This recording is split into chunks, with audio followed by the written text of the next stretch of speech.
دوستو، محمد صلی اللہ علیہ وسلم نے آخری نماز جو آپ صلی اللہ علیہ وسلم نے پڑھائی، مغرب کی نماز جمعرات کے دن عشاء کا وقت، جب آپ کے صحابہ کرام عرض کرنے لگے کہ اے اللہ کے نبی، نماز کا وقت ہو چکا ہے۔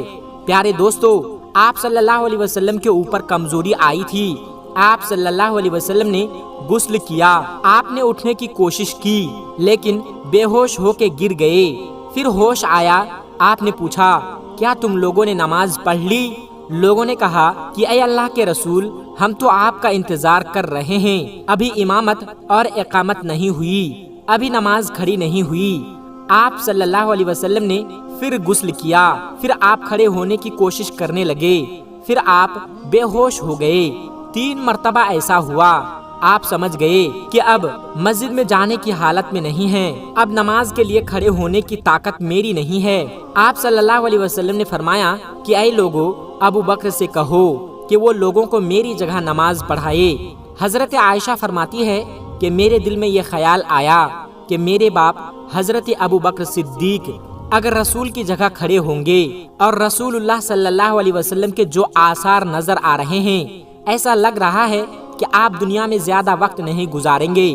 مجھے ایسا محسوس ہوا کہ میرے والد رسول اللہ صلی اللہ علیہ وسلم کی جگہ مصلی پر کھڑے ہوں گے، تو کل ہو سکتا ہے کہ میرے والد کے بارے میں اچھا محسوس نہ کیا جائے۔ تو میں نے میرے والد کے لیے معذرت کرنے کی کوشش کی۔ میں نے کہا کہ یا رسول اللہ، میرے والد ابو بکر صدیق بڑے نرم دل ہیں، اگر مصلی پر کھڑے ہوں گے تو اپنے جذبات پر قابو نہیں کر پائیں گے، وہ رونے لگیں گے، وہ نماز نہیں پڑھا پائیں گے۔ یا رسول اللہ، یہ ذمہ داری کسی اور کو دے دیجئے۔ حضرت عائشہ رضی اللہ تعالی عنہا نے معذرت پیش کی اپنی والد کی طرف سے، مگر نبی پاک صلی اللہ علیہ وسلم نے اٹل فیصلہ کرتے ہوئے کہا، نہیں، جاؤ اور ابو بکر سے کہو کہ وہ لوگوں کو نماز پڑھائے۔ اسی لیے اللہ کے رسول صلی اللہ علیہ وسلم کی وفات کے بعد جب صحابہ کرام کی اس بات پر بحث ہوئی، اس بات پر ڈسکشن ہوا کہ رسول اللہ صلی اللہ علیہ وسلم کے بعد خلیفہ کون ہوگا، رسول کے بعد کون ہوگا جو لوگوں کی قیادت کرے گا، تو حضرت عمر رضی اللہ تعالی عنہ نے فرمایا کہ ہماری سب سے عظیم عبادت ہے نماز، اور نماز کے لیے سب سے افضل عبادت کے لیے رسول اللہ صلی اللہ علیہ وسلم نے جس کو امام چنا ہے، حضور صلی اللہ علیہ وسلم نے جس کو دین کا امام چنا ہے، اسے اپنے دنیا کا امام بھی چنا ہے، ہم اس کو اپنا خلیفہ مانتے ہیں۔ پیارے دوستو، آج ہمارے کچھ بھائی یہ نعرہ لگاتے ہیں کہ اللہ کے رسول صلی اللہ علیہ وسلم کے بعد خلیفہ حضرت علی ہیں۔ بے شک علی کا مقام اپنی جگہ پر ہے، علی کا مرتبہ اپنی جگہ ہے، مگر رسول کریم صلی اللہ علیہ وسلم کے خلیفہ حضرت ابو بکر صدیق، اور یہ رسول نے کلیئر تو نہیں کہا مگر سمپل ہنٹ دے دی، مگر اشارے دے دیا کہ اگر میرے بعد کوئی خلیفہ ہوگا تو حضرت ابو بکر صدیق ہے۔ پیارے دوستو، ایک عورت اللہ کے رسول صلی اللہ علیہ وسلم کے پاس آتی ہے، وراثت کا مسئلہ پوچھتی ہے، نبی کریم صلی اللہ علیہ وسلم اس کو مسئلے کا حل بتاتے ہیں۔ اس کے بعد اللہ کے رسول صلی اللہ علیہ وسلم اس عورت سے کہتے ہیں کہ اے خاتون، آئندہ کبھی تم یہاں پر آؤ اور اگر مجھ سے ملاقات نہ ہو، میرا انتقال ہو جائے، میں دنیا سے چلا جاؤں، تو پھر تم ابو بکر صدیق کے پاس جانا، تو اس سے اپنا مسئلہ پوچھنا، ان کے سامنے اپنا مسئلہ رکھنا۔ نبی کریم صلی اللہ علیہ وسلم نے اشارہ دے دیا کہ میرے بعد مسلمانوں کی قیادت کے لائق اگر کوئی ہے تو ابو بکر صدیق ہے۔ چنانچہ مغرب کے بعد جمعرات کو عشاء کی نماز حضرت ابو بکر صدیق نے پڑھائی، اور اس کے بعد اللہ کے رسول صلی اللہ علیہ وسلم کی زندگی میں 17 وقت کی نمازیں حضرت ابو بکر صدیق نے پڑھائی۔ اتوار کا دن آیا، وفات کے ایک دن پہلے اللہ کے رسول صلی اللہ علیہ وسلم نے اپنے غلاموں کو آزاد کیا۔ آپ کے گھر میں 7 دینار رکھے ہوئے تھے، اس 7 دینار کو آپ نے صدقہ کیا۔ آپ کے پاس جو ہتھیار تھا، جو تلواریں وغیرہ تھی، وہ آپ نے مسلمانوں کو دے دی۔ اس کے بعد آپ نے اپنے نواسوں حضرت حسن اور حسین کو بلایا، اپنی بیٹی فاطمہ کو بلایا، ان سے پیار کیا، ان سے باتیں کی، اور مسلمانوں کو وصیت کی کہ یہ میری بیٹی ہے، میرے نواسے ہیں، ان کے ساتھ اچھا سلوک کرنا، ان کو تکلیف مت دینا۔ پیر کا دن ہے، جس دن اللہ کے رسول صلی اللہ علیہ وسلم کا انتقال ہوا اس دن فجر کی نماز حضرت ابوبکر صدیق رضی اللہ تعالی عنہ صحابہ کو پڑھا رہے ہیں۔ بخاری کے الفاظ ہیں، حضرت انس ابن مالک کہتے ہیں کہ اللہ کے نبی نے پیر کے دن فجر کی نماز ہو رہی تھی، ابوبکر لوگوں کو نماز پڑھا رہے تھے۔ اللہ کے رسول صلی اللہ علیہ وسلم کو تھوڑا آرام محسوس ہوا۔ آپ اپنے حجرے کے دروازے پر آئے، آپ نے پردہ ہٹایا، آپ نے دیکھا کہ ابوبکر لوگوں کو نماز پڑھا رہے ہیں، میرے صحابہ نماز پڑھ رہے ہیں۔ نبی کریم صلی اللہ علیہ وسلم کے چہرے پر مسکراہٹ پھیل گئی۔ اللہ کے نبی مسکرانے لگے اور نبی کا چہرہ ایسا چمک رہا تھا جیسے قرآن کے الفاظ کی طرح نبی کا چہرہ چمک رہا تھا۔ حضرت انس کہتے ہیں کہ رسول اللہ صلی اللہ علیہ وسلم دروازے پر کھڑے ہیں، صحابہ نماز پڑھ رہے ہیں، مگر صحابہ نے رسول اللہ صلی اللہ علیہ وسلم کی موجودگی کو محسوس کر لیا، رسول اللہ صلی اللہ علیہ وسلم کے دروازے پر آنے کو محسوس کر لیا، اور ہمیں یہ ڈر ہوا کہ مارے خوشی کے کہیں ہم نماز توڑ نہ دیں، کہیں ہماری نماز خراب نہ ہو جائے۔ اور جیسے ہی حضرت ابوبکر صدیق کو یہ محسوس ہوا کہ اللہ کے رسول دروازے پر آ رہے ہیں، حضرت ابوبکر صدیق فوراً سمجھ گئے اور پیچھے ہٹنے لگے۔ اللہ کے رسول صلی اللہ علیہ وسلم نے اشارہ کیا، نماز کو تم جاری رکھو، تم پیچھے مت ہٹو۔ چنانچہ حضرت ابوبکر صدیق نے نماز پڑھائی اور اللہ کے رسول صلی اللہ علیہ وسلم نے پردہ گرا دیا اور واپس اندر چلے گئے۔ حضرت انس کہتے ہیں کہ یہ آخری نظر تھی جو ہم نے اللہ کے رسول صلی اللہ علیہ وسلم کو دیکھا تھا۔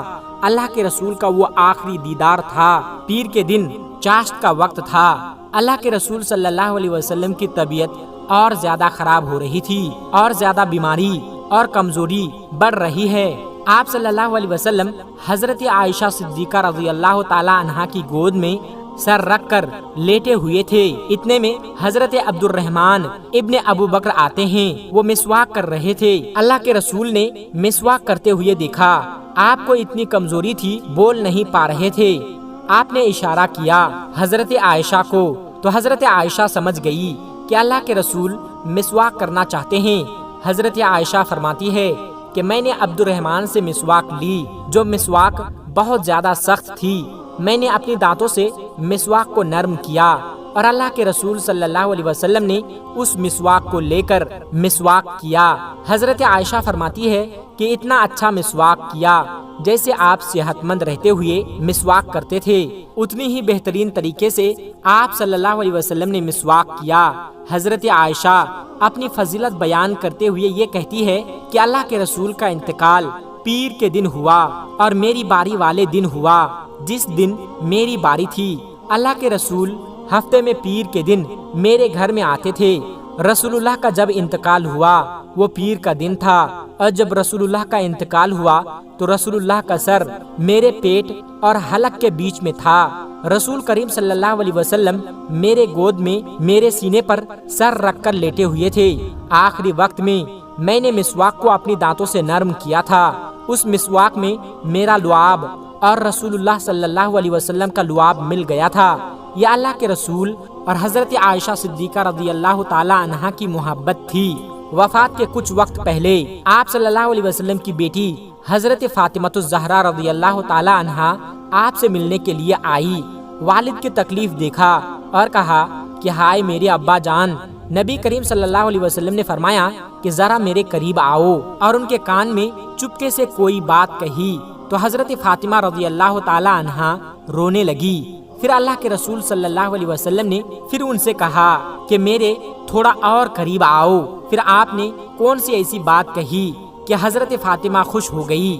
حضرت عائشہ کہتی ہے کہ میں نے حضرت فاطمہ سے پوچھا کہ اللہ کے رسول نے کون سی بات آپ سے کہی ہے کہ ایک مرتبہ کچھ کہا تو آپ رونے لگی اور دوسری مرتبہ کچھ کہا تو آپ خوش ہو گئی۔ تو حضرت فاطمہ نے فرمایا کہ امی جان معاف فرمائیے گا، یہ میرے اور رسول اللہ صلی اللہ علیہ وسلم کے درمیان کا راز ہے، میں کچھ نہیں بتا سکتی۔ اللہ کے رسول کا انتقال ہو گیا۔ آپ کی وفات کے بعد اماں عائشہ نے حضرت فاطمہ سے پوچھا کہ بیٹی اب بتاؤ، اب تو اللہ کے رسول دنیا سے چلے گئے، وہ کون سی بات تھی، وہ کون سی راز کی بات تھی جو نبی کریم صلی اللہ علیہ وسلم نے تمہارے کان میں کہی تھی اور تم رونے لگے تھے، اور پھر دوبارہ کہا تو تم ہنسنے لگی تھی۔ تو حضرت فاطمہ نے کہا امی جان، پہلی مرتبہ رسول اللہ صلی اللہ علیہ وسلم نے میرے کان میں کہا تھا اے میری بیٹی، میرے وفات کا وقت قریب آ چکا ہے، اب میں تم سے رخصت ہونے والا ہوں، اب میں تم سے جدا ہونے والا ہوں۔ یہ سن کر میں رونے لگی۔ پھر نبی کریم صلی اللہ علیہ وسلم نے میرے کان میں کہا کہ اے فاطمہ، سب سے پہلے میرے اہل بیت میں، سب سے پہلے میرے گھر والوں میں، سب سے پہلے میرے خاندان میں، سب سے پہلے تم مجھ سے ملو گی، سب سے پہلے تم میرے پاس آؤ گی۔ آپ صلی اللہ علیہ وسلم نے حضرت فاطمہ کے کان میں یہ بھی کہا کہ اے فاطمہ، کیا تم اس پر راضی نہیں ہو کہ تم تمام جنتی عورتوں کی سردار ہوگی، تمام مومن عورتوں کی سردار ہوگی۔ نبی کریم صلی اللہ علیہ وسلم نے جب یہ بات حضرت فاطمہ رضی اللہ تعالی عنہا کو بیان کی تو وہ خوش ہو گئی اور ان کے چہرے پر مسکراہٹ آ گئی۔ نبی کریم صلی اللہ علیہ وسلم کے انتقال کے 6 مہینے کے بعد حضرت فاطمہ رضی اللہ تعالی عنہا کا انتقال ہو گیا۔ دوستو، آج کی ویڈیو میں بس اتنا ہی، ملتے ہیں ایک پھر نئی ویڈیو کے ساتھ، تب تک کے لیے آپ اپنا اور اپنوں کا بہت زیادہ خیال رکھیے گا۔ السلام علیکم ورحمۃ اللہ وبرکاتہ۔